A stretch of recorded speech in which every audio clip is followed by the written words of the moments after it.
Hey everyone, Steve from Backcountry Gallery here, and this time around I have 7 bird in flight shutter speed tips for you, plus a bonus at the end that's a must-see where I'll talk about how to manage ISOs and bird in flight shutter speeds.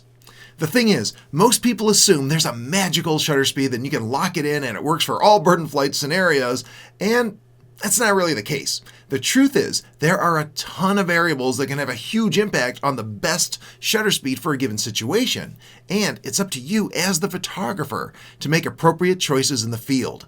This video will show you how. However, before we get into it, if you enjoy content like this, let me know by hitting the like and subscribe button. Thank you so much. Now, let's look at some shutter speed guidelines for bird in flight photography. Number 1, the golden bird in flight shutter speed rule.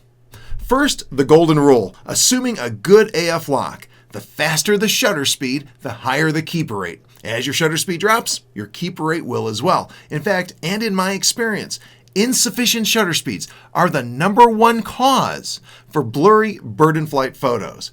However, that doesn't mean you always have to peg the needle. The key is watching for that point of diminishing returns. Basically, when you've picked a shutter speed fast enough that going to something even quicker won't have a noticeable impact on your keeper rate.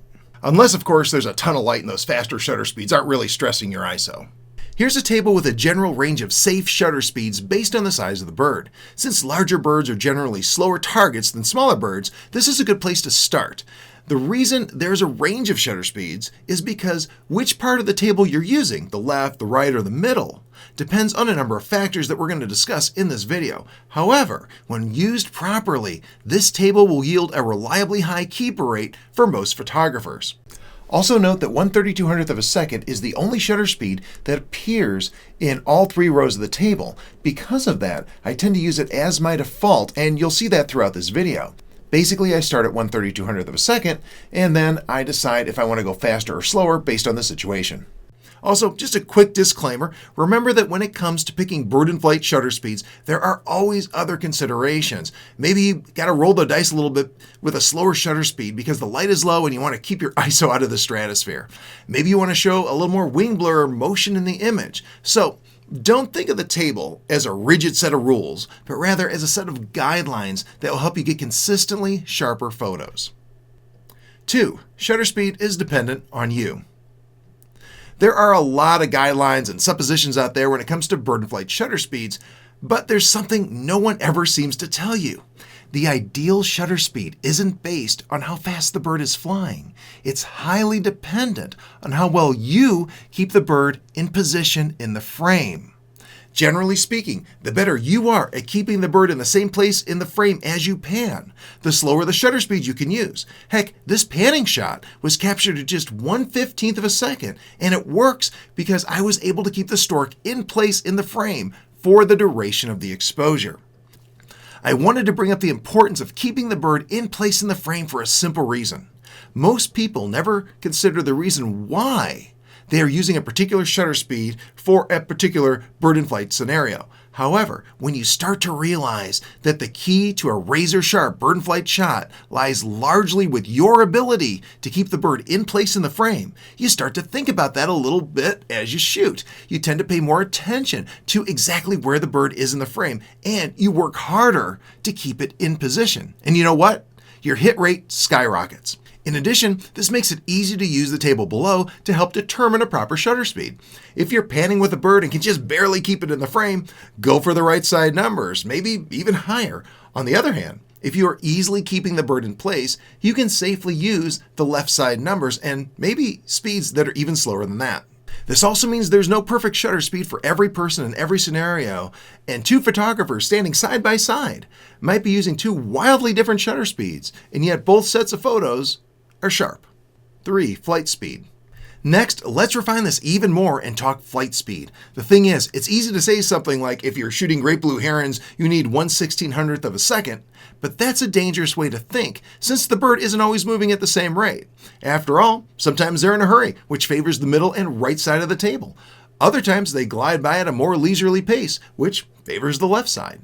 You also have to consider what the wind is doing. If the bird is being pushed by the wind, it might be a lot tougher to keep it in position in the viewfinder, so you'll want to favor the shutter speeds on the right side of the chart. If it's flying into a stiff breeze, it'll be moving a lot slower than normal, and shutter speeds on the left-hand side of the chart, maybe even slower, will work just fine.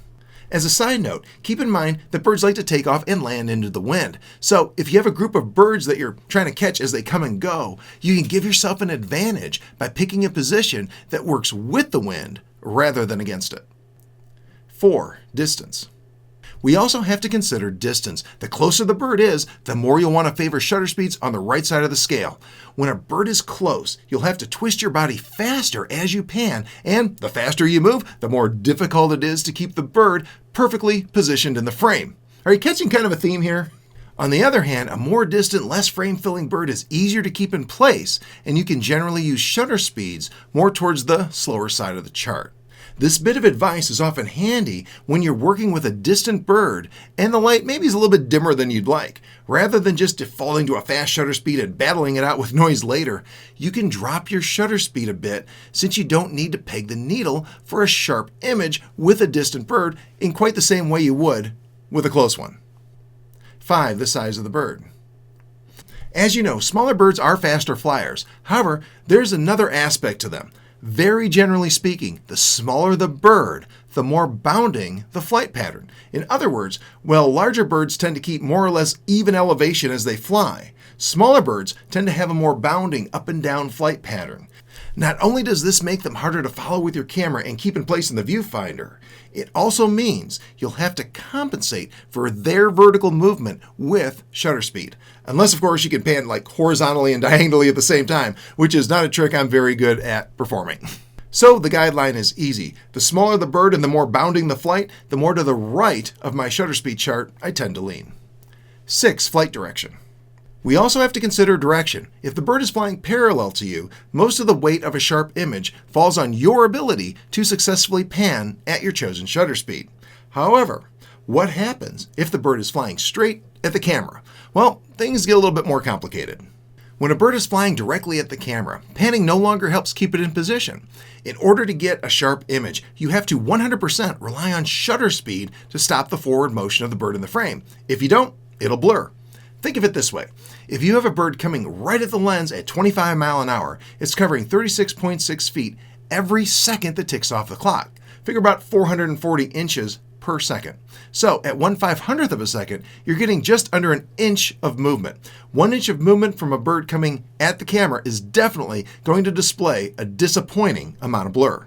In fact, I think we can agree that even a 1/4 inch of motion during exposure would probably still be visible with a target coming towards the camera. To dip down to like 1/8 of an inch of movement, you'd need 1/3200th to 1/4000th of a second, and that's still straddling the border between acceptably and unacceptably sharp.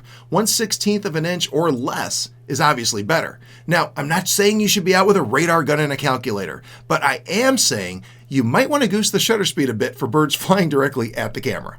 On the other hand, if the bird is coming in at more of a 45-degree angle, then success depends both on your ability to pan and the shutter speed stopping the forward motion.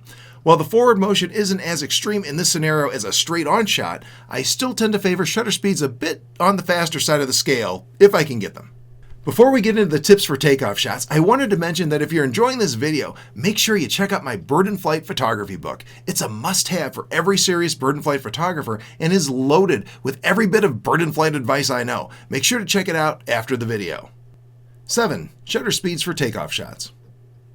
Have you ever noticed that takeoff shots are always a bit tougher to keep sharp than normal panning shots? The problem is, when a bird initially launches from its perch, your panning isn't synced up with its speed just yet, so it's not doing much to keep the bird in position in the frame. In addition, the bird's head often moves very rapidly with those first few wing beats, often up and down, making it difficult to maintain sharpness at slower shutter speeds.